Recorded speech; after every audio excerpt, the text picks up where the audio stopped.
What's going on, guys? General Fatboy here, bringing you another episode of my March to Elite Road to Glory. And then this episode, we're actually going to enter a FUT Draft, to kind of mix up the series a little bit, make it more entertaining for you guys. We're going to enter the FUT Draft and try to get one of these great informers that were out at the time that I was recording this. And if you follow the channel, you'll know that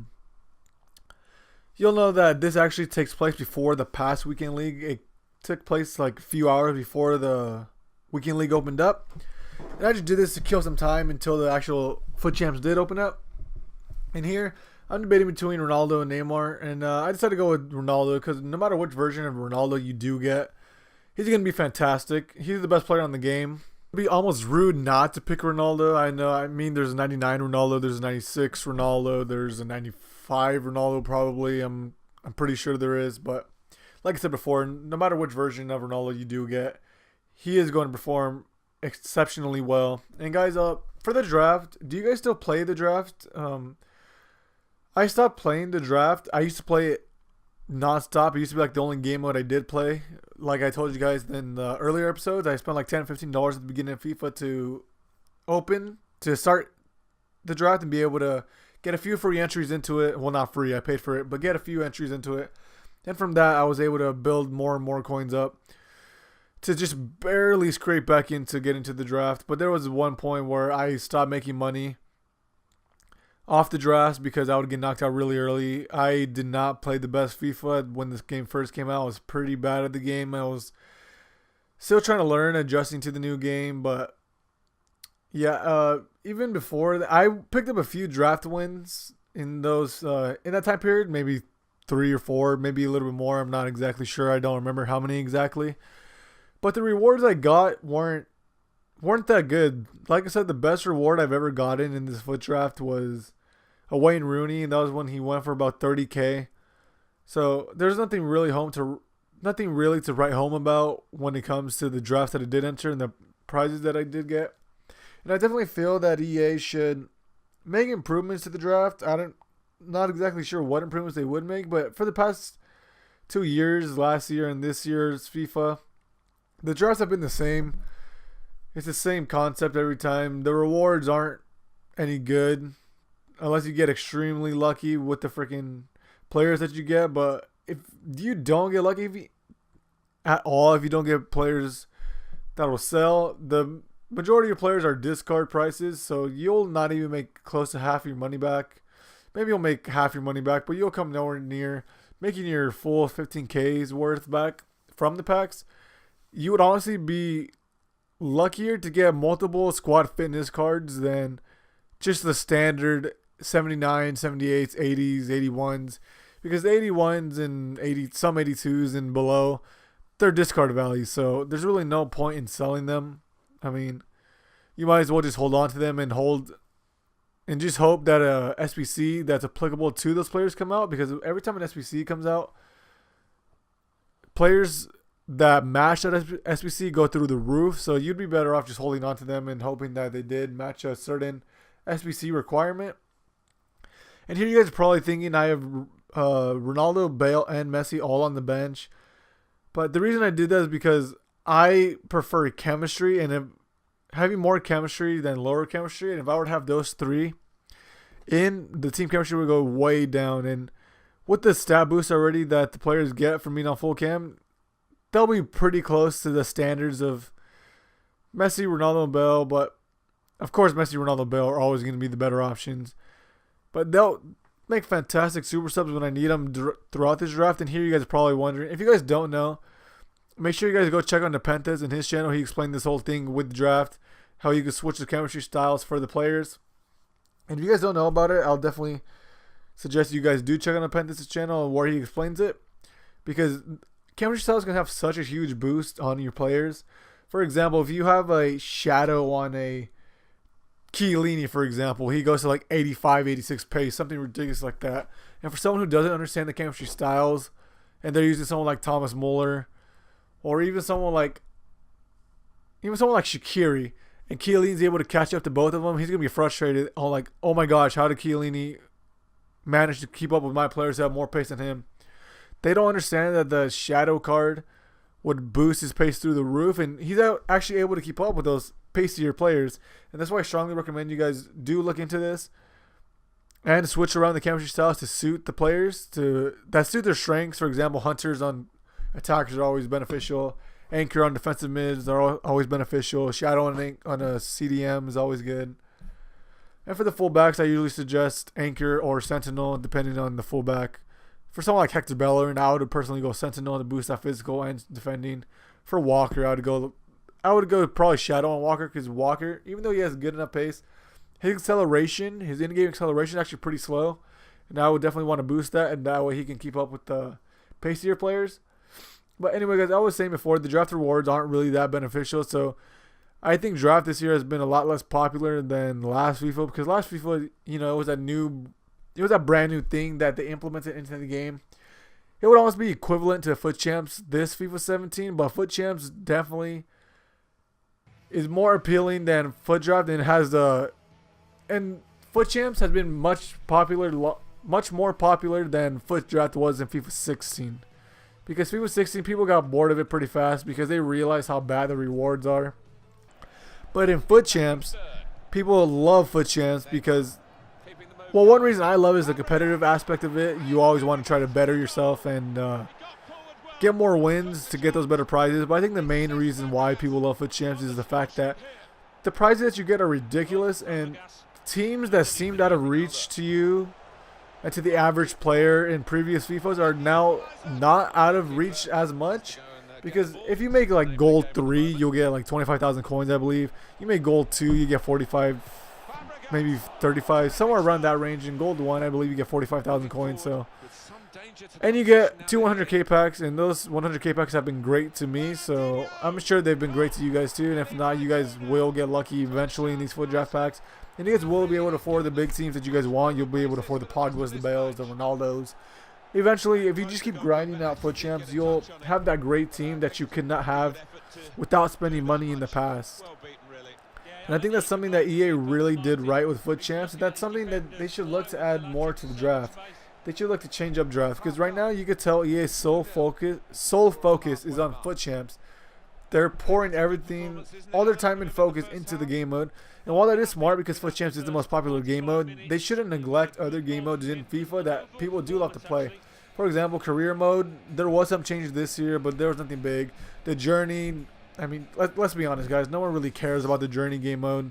I mean, I personally played a few games of it. I never bothered to finish it. The Alex Hunter didn't seem worth it to me because I would never use him in Ultimate Team. Even at the start of Ultimate Team, I would still not use him. I would use the Calcio A players. That's the league I always go for at the start of FIFA because they have great players at cheap prices.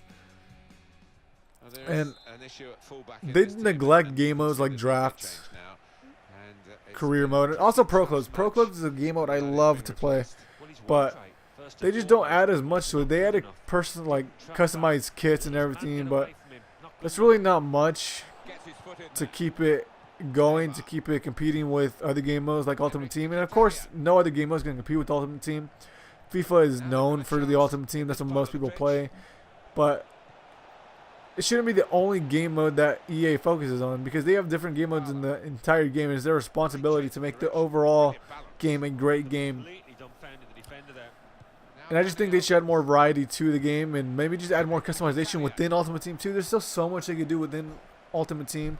They can add more customization. You can maybe make your own jerseys for Ultimate Team as long as, there's some restrictions. That way you don't have the immature people putting immature things and inappropriate things on the jerseys, because of course that would just give a bad look for EA that they would allow something like that to happen. It'd be something like Black Ops. If you guys ever played Black Ops 2, then the titles and emblems that people created, they were pretty damn funny, but they were not appropriate, and they would give EA Sports a bad look. They would give the company a bad look for any company that allowed something like that. So of course in Black Ops 1, Black Ops 2, you would get banned if you had something like that, if people reported you. And different customizations can also include changing the boots on your players. I don't understand why we can't change the boots on your players, because the boots that the players have on the beginning of the game, they're stuck with those boots for the rest of the year, of FIFA anyway. And I think that's definitely something that should change, because of course players don't stick with the same boots over and over throughout the year. They're constantly changing their boots. and getting new ones, getting cleaner ones, better looking ones. And that's just something small that EA can do. But of course they're probably not going to focus on that because there's so many other problems with the game already. Major problems that need addressing ASAP, such as the no loss glitch. Coin farming, they got to make sure they avoid coin farming at all costs because that just inflates the market so damn much. I remember FIFA 14 and FIFA 15, the prices of the players were ridiculous. Ronaldo, I think the regular Ronaldo was going for like 6 million at one point, and there was no way you'd be able to afford him. Pele was going for 15 million, and there's no way in hell the average player can be able to ever come close to affording the Pele. And even if you somehow miraculously did, that means you can only buy Pele and just have no team around him, and there's just no point to that. I think they should. I think they've done a great job bringing down the prices with the price ranges. At first, I was strongly against them. I was annoyed by price ranges because it screwed over a lot of people and they lost a lot of coins. But in the long run, it was definitely more beneficial. Now, the big players are more obtainable for the average player, just simply through FUT Champs, seasons, the FUT Draft sometimes, if you get lucky in the FUT Draft. But, you know, that's not very likely, so... excuse me, I had to clear my throat. It's not very likely, so you're better off sticking to divisions and FUT Champs in order to get the big players. And... guys, something I want to talk to you about. Another point, if you guys seen one of Independent's recent videos, he mentioned that maybe the camera angles did have the camera angles of stadiums have an effect on you missing chances. He was explaining that he can make driven shots like 9 out of 10 for like a certain period of time, and then there's another run of time right there that he could take 5 shots, low driven shots, and he'll miss 4 of them. And he was just explaining to us that there's different stadiums that have different camera angles. So maybe if you're not used to that camera angle, you'll aim the left stick a little bit differently, and that will result in missed chances. As in this Ronaldo chance right here, this is what I was explaining, what he was explaining to. Maybe it's the camera angle of the stadium, because we are playing away from my stadium, and he's saying that you have muscle memory. So if you're used to scoring in a certain camera angle of your particular stadium, then when you go to a different stadium with a different camera angle, then it could be more difficult.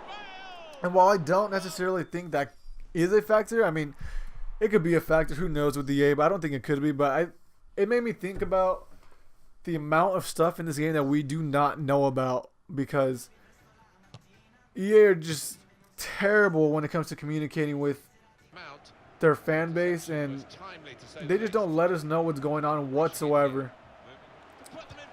They don't explain anything about how work rates work, how player instructions work, if player instructions trump work rates, if work rates trump player instructions. They'll let us know when a long shot's considered a long shot, because the long shot finishing stats are separated, as you guys know, so we don't know at what point the long shot trade comes in and when the finishing stat comes in, and there's just a lot of things we don't know. And I think that's a huge issue that EA need to address, because honestly, it's ridiculous to me that such a big company like EA and such a big game like FIFA still remains a mystery in many aspects to the consumer. They should be more open about the game if they plan on ever getting this game seriously considered as an esport game and they want it to become a more competitive game. There's just no way that a competitive game can have this many discrepancies, mysteries, random factors in it. And also the gameplay, I don't know if you guys agree, but I personally feel that there's a change in gameplay throughout different times of the day. I know Inception's a heavy advocate of gameplay. And if you guys don't know Inception, who he is, he's a great YouTuber and streamer. I definitely suggest you recommend him. Or, sorry about that. I strongly recommend that you guys go take a look at his channel and his Twitch streams, because he is just a quality FIFA player. He's not a pro FIFA player, but I think he does have the quality to be a pro FIFA player.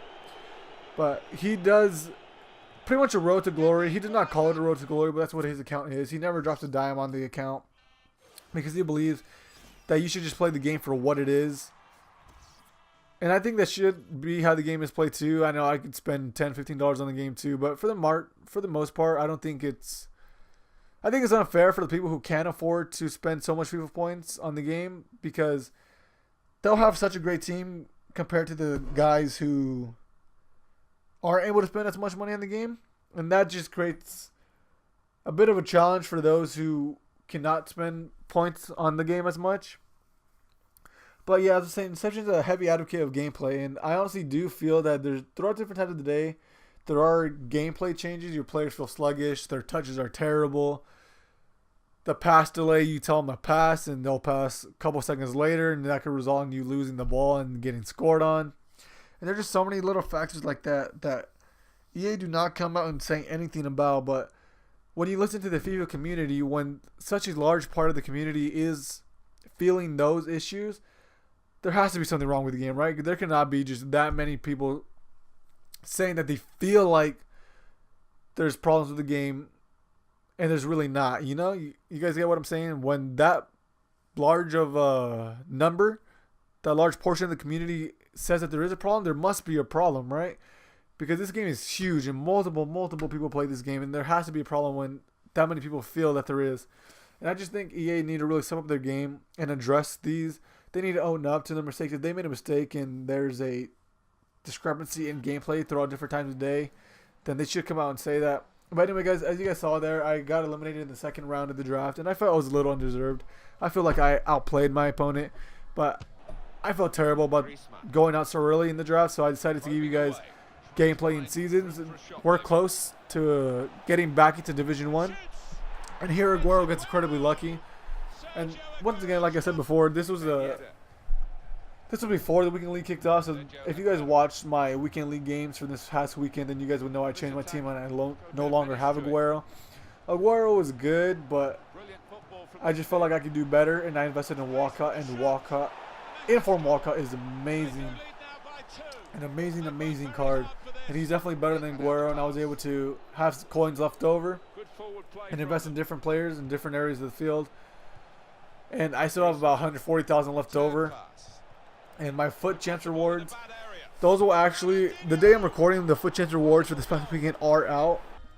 But I'm actually going to wait till Friday to open them, because by then there will be the man of the match cards, the inform cards, and the one to watch cards, the new one to watch cards. And I'm hoping Gabriel Jesus from Man City gets one, because I really am looking forward to that card. I want to try him out if I do get the opportunity to pack him. That striker Sonaldo, or Son, whatever you want to call him, he looks incredible too. So there's just a higher chance of packing a great player off of those. So if you guys do want to see my rewards, make sure you come back to the channel on Friday. That's when I'll be posting them. I'll be opening them and posting them on the same day. And I'll be back tomorrow with another episode of The Road to Glory, and where we'll be pushing for possibly the D2 title for the first time. Where I've never got the D2 title, but I have been promoted to D1. So it would be great to finally win that D2 title. And we're also going to try and to enter into the daily knockout tournament to get that free pack that comes along with winning it.